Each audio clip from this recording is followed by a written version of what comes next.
Fer de lance de la France libre, la 2e DB du colonel Leclerc a eu une part active dans la libération de la France. Après des combats valeureux en Afrique, elle est équipée par les Américains en blindés, puis débarque à leur côté en 1944, suscitant même l'admiration du général Patton. C'est là que la 2e DB va faire montre de toute sa valeur au combat. À son actif, un rôle déterminant dans la campagne de Normandie, la libération de Paris, mais surtout la libération de Strasbourg, dont elle avait fait le serment de hisser le drapeau français au sommet de la cathédrale. De l'Afrique au nid d'aigle d'Hitler, retour sur l'épopée fulgurante de la 2e DB de Leclerc, fierté de la France libre.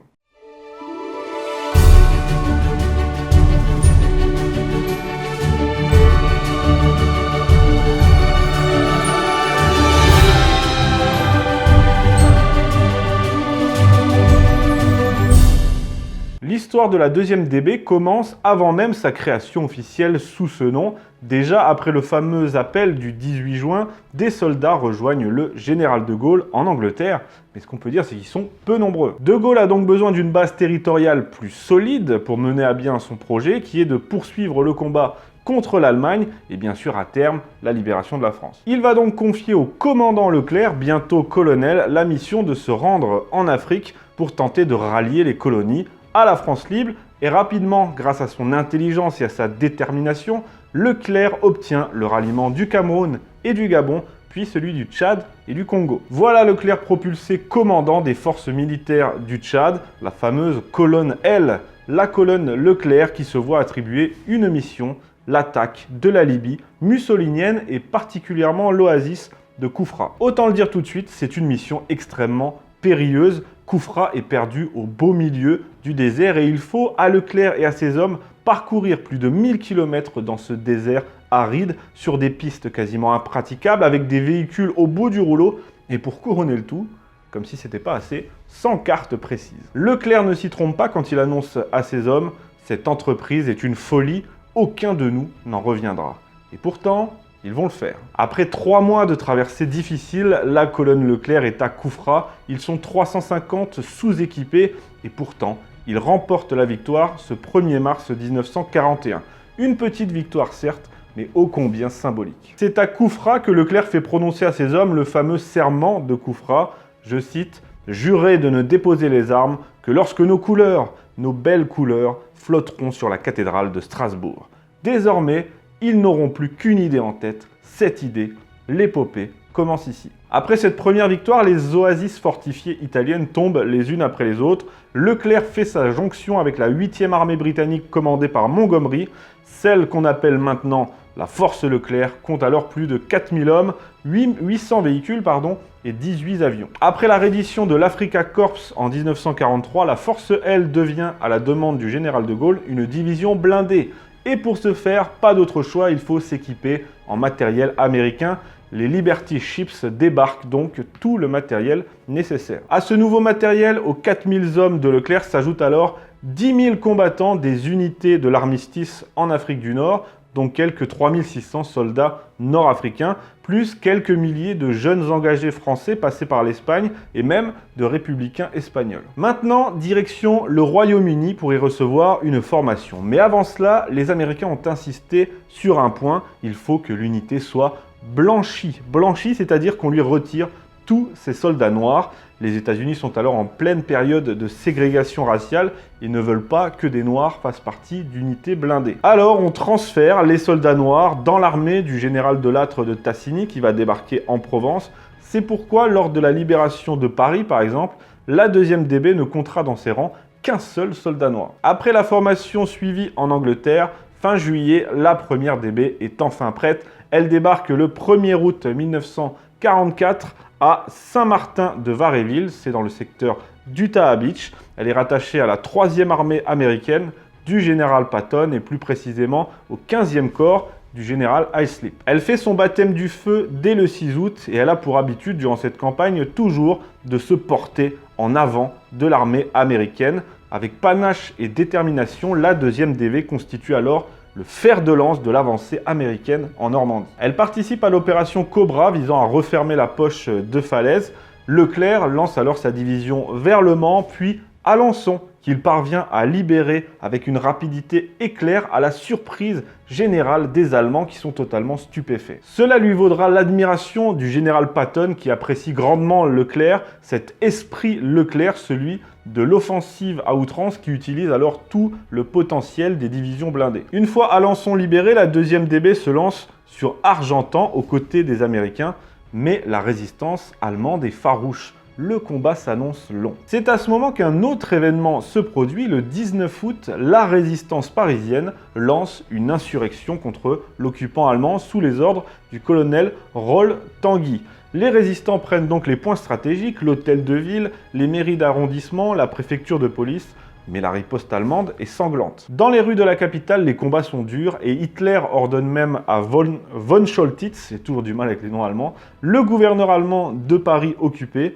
il ordonne de réduire la ville lumière en cendres. Heureusement, le gouverneur allemand n'exécute pas cet ordre et signe une trêve avec les résistants. Il sent le vent tourner, le boche. Paris se couvre de barricades et la situation est critique, urgente, puisque d'un côté les Allemands attendent des renforts et de l'autre, le chef des FFI, Roll Tanguy, est un communiste notoire qui veut absolument libérer la ville avant les forces françaises libres.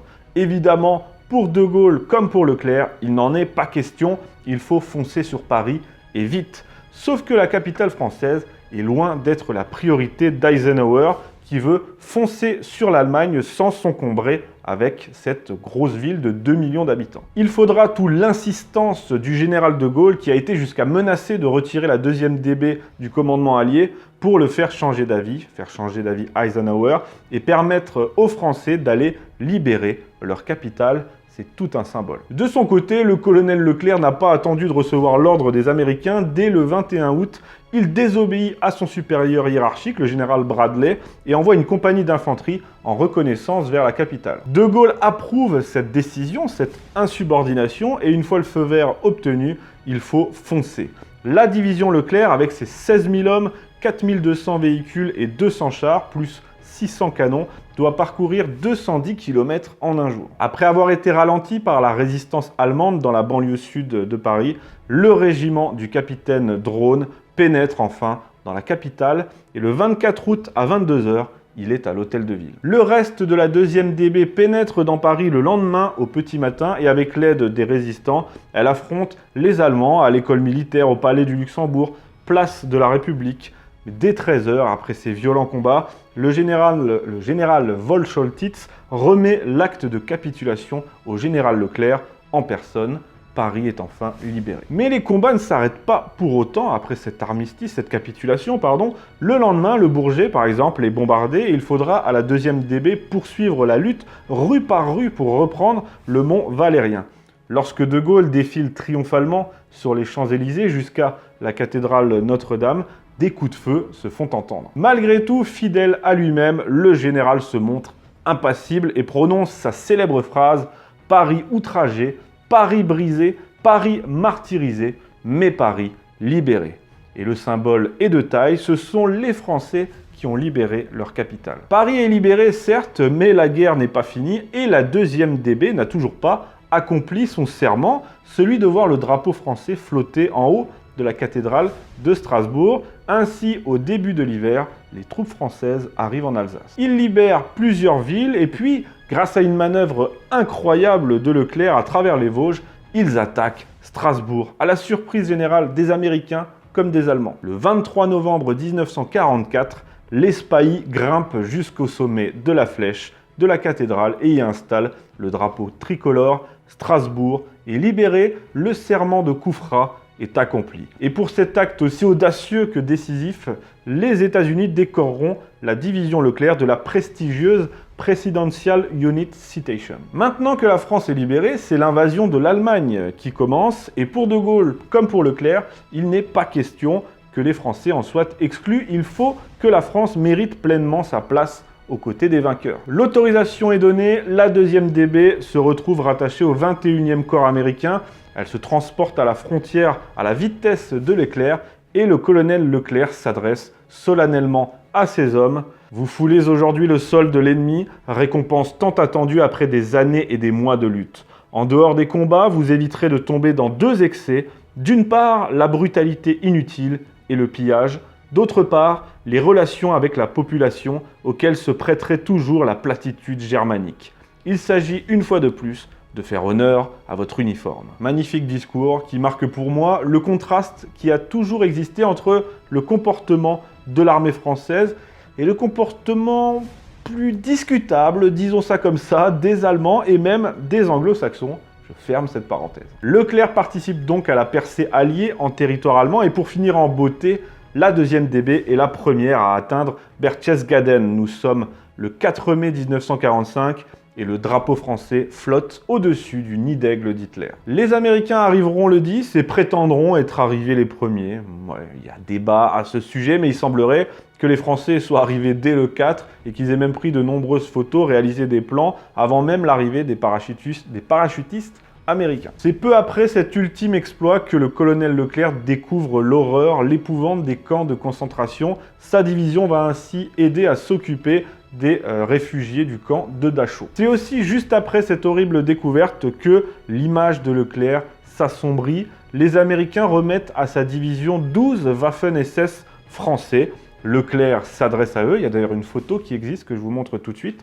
Leclerc s'adresse à eux et il leur dit « N'avez-vous pas honte de servir sous uniforme allemand ?» Ce à quoi l'un de ces Waffen-SS français, très jeune, lui rétorque de but en blanc que lui-même porte un uniforme américain. À ce moment-là, Leclerc, qu'on a dit profondément touché par la découverte des camps, et surtout agacé qu'un jeune qui porte l'uniforme allemand lui réponde sur ce ton, d'autant qu'il le considère comme un traître, eh bien Leclerc lâche cette phrase mystérieuse « Débarrassez-moi de ces gens-là ». Et le 7 mai, donc 2 jours après, les 12 Waffen-SS français seront fusillés sans procès dans une clairière. Cette affaire est sujette à débat quant à savoir si Leclerc, c'est bien Leclerc qui a donné cet ordre ou quelqu'un d'autre, ou alors si les paroles de Leclerc ont été mal comprises, mal interprétées, mais je préférais tout de même le mentionner. Et puis ce que j'ai envie de souligner avec cette anecdote, vous le savez, c'est que la guerre n'est jamais propre d'un côté comme de l'autre. Néanmoins, n'en restons pas sur du négatif, même s'il faut bien en parler. L'épopée de la deuxième DB aura été exceptionnelle. Alors oui, on pourra toujours dire que par rapport à la puissance de feu américaine, elle n'aura été qu'un détail finalement dans cette guerre, mais un détail ô combien symbolique, venu ranger la France aux côtés des vainqueurs, participant à son destin et combattant jusqu'au bout. Et puis de toute façon, cette épopée déterminée va préfigurer ce qui va se passer après la guerre, c'est-à-dire le refus par De Gaulle, avec la même détermination, de la domination américaine sur la France. Et en cela, la mission aura été parfaitement réussie. Enfin, quoique aujourd'hui, regardons quand même le bilan de la deuxième DB, qui est loin d'être mauvais.